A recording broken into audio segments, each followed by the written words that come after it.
मित्रों, अनेकों काम है जो हमें करने हैं। एक मैं कहना चाहता हूं, आज अभी ऐसी स्थिति नहीं है कि हम ये कह सके कि संक्रमण को हमने पूरी तरह से काबू में कर लिया है। अभी हमारे यहाँ साप्ताहिक संक्रमण की दर मैंने 14% के आसपास बताई थी और कल की 11.8%। और इसलिए आज वो समय नहीं आया है कि हम कोरोना कर्फ्यू में कोई ढील दें। जिला क्राइसिस मैनेजमेंट कमेटी से मैं ये आग्रह करना चाहता हूँ कि अपने यहाँ की परिस्थितियाँ देखें, पॉजिटिविटी देखें और फिर वो इस कोरोना कर्फ्यू को आगे बढ़ाने का फैसला ले लें। ये उनको अभी लेना ही होगा, नहीं पूरे किए किराए पर हमारा पानी फिर जाएगा। अगर एकदम हमने कुछ ओपन किया तो फिर ऐसी परिस्थिति बन जाएगी कि संक्रमण फिर बढ़ जाएगा। लेकिन जिन जिलों में संक्रमण की दर बहुत नीचे चली गई है वो अपने क्राइसिस मैनेजमेंट ग्रुप की बैठक करें और प्रदेश से चर्चा करके आगे भविष्य में कब खोलना है, और खोलना भी है तो वैज्ञानिक तरीके से खोलना है, एक साथ नहीं खोलना है। उसके बारे में प्रदेश से चर्चा करके वो फैसला करेंगे। मैं ऐसे प्रसंग भी आए कि टीम जाके द्वार खटखटाती है तो लोग घर के बताते नहीं, छुपाते हैं, दरवाजा नहीं खोलते, कुछ जगह इनकार कर देते हैं। मैं कहना चाहता हूं गांव के क्राइसिस मैनेजमेंट की टीम से, मेरे मित्रों, मेरे प्रिय बहनों और भाइयों, आप में से कुछ लोग उस टीम के साथ जाओ, आप भी कुंडी खटखटाओ और लोगों से अपील करो कि मत छुपाओ, बताओ सर्दी जुकाम बुखार खांसी है तो इलाज संभव है ना, हम इलाज करेंगे।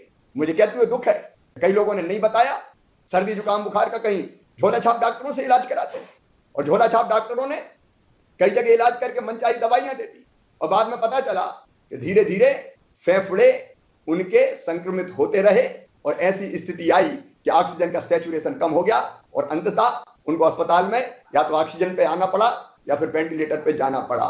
मैं प्रार्थना करता हूं गांव के क्राइसिस मैनेजमेंट ग्रुप की टीम से, कोई गांव में नीम हकीम से इलाज न करवाए, ऐसे झोला छाप डॉक्टर से इलाज न करवाए। आप सर्वे करें, सर्वे में सर्दी जुकाम खांसी के पेशेंट मिलते हैं, उनको तत्काल निःशुल्क दवाई हम दे रहे हैं, कोरोना के तत्काल दवाई का किट देना है, वो दवाई खिलानी है और उनको घर में होम आइसोलेट करना है, उनका टेस्ट कराना है। मैं कलेक्टर्स को निर्देश दे रहा हूं, प्रभारी मंत्री देखे, टेस्ट में कोई कमी नहीं रहनी चाहिए, जितनी जरूरत है टेस्ट करो, चिंता की बात नहीं है। ज्यादा संक्रमित निकलेंगे तो निकलेंगे, हम पहचान तो लेंगे समय में और पहचान को उनका इलाज तो कर लेंगे। इसलिए उनका टेस्ट करना, जब तक टेस्ट की रिपोर्ट ना आए घर आइसोलेट करना, मतलब अलग रखना, और घर में जगह ना हो तो ये भी मैं गांव के क्राइसिस मैनेजमेंट ग्रुप से कह रहा हूं कि आपको इसके साथ एक काम और करना है। गांव का क्राइसिस मैनेजमेंट ग्रुप ही ये काम कर सकता है कि आपके गांव में राशन, शहर में भी राशन की दुकान पर मैं कह रहा हूं बाढ़ के क्राइसिस मैनेजमेंट ग्रुप से फ्री में निःशुल्क राशन देने की व्यवस्था माननीय प्रधानमंत्री जी ने 2 महीने की और हमने 3 महीने की व्यवस्था की है। अब एक व्यक्ति के पास 1 महीने में कम से कम 10 किलो राशन जाना है। ये राशन ठीक से मिल जाए, इसकी मॉनिटरिंग भी बाढ़ के क्राइसिस मैनेजमेंट ग्रुप को और गांव के क्राइसिस मैनेजमेंट ग्रुप को करना है। लेकिन मिले भी ऐसे कि भीड़ ना लगे, लाइन ना लगे, नहीं तो पता चला कि राशन के चक्कर में ही संक्रमित हो जाएं। और इसलिए आप राशन की दुकान पर व्यवस्था बनवाएं। सारे कलेक्टर सुन रहे हैं, प्रभारी मंत्री जी निर्देश देंगे, ये जैसा क्राइसिस मैनेजमेंट ग्रुप तय करे उसके हिसाब से राशन के वितरण की व्यवस्था होनी चाहिए, जिससे भीड़ भी ना लगे, संक्रमण भी ना फैले और पर्याप्त मात्रा में राशन की व्यवस्था हो जाए। ये काम भी अभी क्राइसिस मैनेजमेंट ग्रुप को ही देखना है।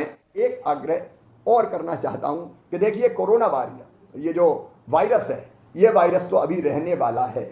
दुनिया में जब जब महामारी आई, 100 साल में एक बार आती है, लोग बताते हैं इतिहास को, तो वो 3-4 साल तक कम से कम रहती है। ये 3-4 साल तक वायरस तो रहेगा और इसलिए हमको वायरस के रहते हुए अपनी जिंदगी को जीने की आदत डालनी पड़ेगी। मतलब कोरोना संक्रमण रोकते हुए हमको अपना आचरण और व्यवहार करके परिस्थितियों को सामान्य बनाने की कोशिश करनी पड़ेगी। अगर एकदम हम निकले, भीड़ भाड़ निकली, तो फिर आप मानिए कि संक्रमण फिर से हमें दबोच लेगा और कितना नुकसान होता है ये हम अपनी आंखों से देख चुके हैं। और इसलिए मैं निवेदन करना चाहता हूं क्राइसिस मैनेजमेंट ग्रुप को, लोगों को एजुकेट करने का काम करना पड़ेगा।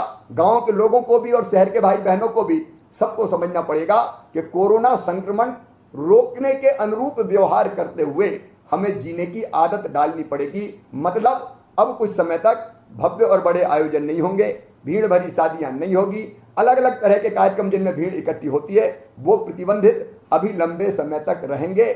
मास्क लगाना, दूरी बना के रखना, परिस्थिति सामान्य होने के बाद भी, और बार बार हाथ धोते रहना, इसको अपने दिनचर्या का अंग बनाना पड़ेगा। एक अपील और मैं अपने प्रदेश कि बहनों और भाइयों से करना चाहता हूं, देखिए हम अपनी जीवन शैली बदलें।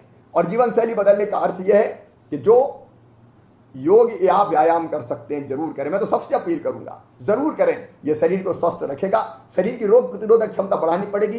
एक बढ़ेगी टीकाकरण से और दूसरी बढ़ेगी अपने आचरण से। इसलिए योग, व्यायाम, प्राणायाम उचित शिक्षक से सीख लीजिए, उसको अपने जीवन का अंग बना लीजिए। सूरज के संपर्क में रहना भी सीखिए, वो पावर हाउस है हमारा, और सूरज की धूप भी नई ऊर्जा और ताकत हमको प्रदान करती है। और भोजन में भी मेरा निवेदन है, क्योंकि मैं आपके परिवार का सदस्य हूं, हमारे प्राचीन ऋषियों ने कहा है भोजन कैसा करना चाहिए, तो उन्होंने कहा हित भुक, मित भुक, ऋत भुक, हिता। सारे मतभेद भूल के एक हो जाएं, इकट्ठे हो जाएं, और गांव से लेके राजधानी तक, वार्ड से लेके कलेक्ट्रेट तक सारी जनता, नेता, प्रशासनिक अधिकारी, कर्मचारी एकजुट होकर इस लड़ाई को मिलकर लड़ें। मुझे पूरा विश्वास है कि मध्य प्रदेश को संक्रमण नियंत्रण करने की दृष्टि से एक आदर्श राज्य बनाकर ही हम चैन की सांस लेंगे। मध्य प्रदेश को पूरी तरह से संक्रमण से हम मुक्त करेंगे आपके सहयोग से। तो मेरे साथ संकल्प लीजिए कि हम मिलके इस संक्रमण को रोकने के हर उपाय को करेंगे। जनता करेगी, जनप्रतिनिधि करेंगे, प्रशासनिक अधिकारी करेंगे, और हम सब मिलके इस संक्रमण की चैन को तोड़ के प्रदेश को कोरोना से मुक्त कराएंगे, और आगे भी अपना व्यवहार ऐसा रखेंगे जिससे संक्रमण ना फैल पाए। मैं आत्मविश्वास से भरा हूं, दुखी जरूर हूं इसलिए कि हमने कई अपनों को खोया है, लेकिन आगे ये नुकसान किसी भी कीमत पर नहीं होने देना है। और इसलिए समर्पित भाव से मिलके हमको इस संक्रमण के खिलाफ ये लड़ाई जारी रखना है। मुझे पूरा विश्वास है हम जीतेंगे, मानवता जीतेगी और कोरोना हारेगा। अंत में परमात्मा से, भगवान से यही प्रार्थना करते हुए कि हे भगवान, हमें असदोमा सद्गमय, असत से सत की ओर, तमसोमा ज्योतिर्गमय, अंधकार से प्रकाश की ओर, और मृत्योर्मा अमृतम गमय, मृत्यु से अमृत की ओर ले चल। और यही प्रार्थना करते हुए कि सर्वे भवन्तु सुखिनः, सर्वे सन्तु निरामया, सर्वे भद्राणि पश्यन्तु, मां कश्चित् दुर्भाग् भवेत्। सब सुखी हो, सब निरोग हो, सबका मंगल हो, सबका कल्याण हो। लेकिन याद रखें, ये तब होगा जब हम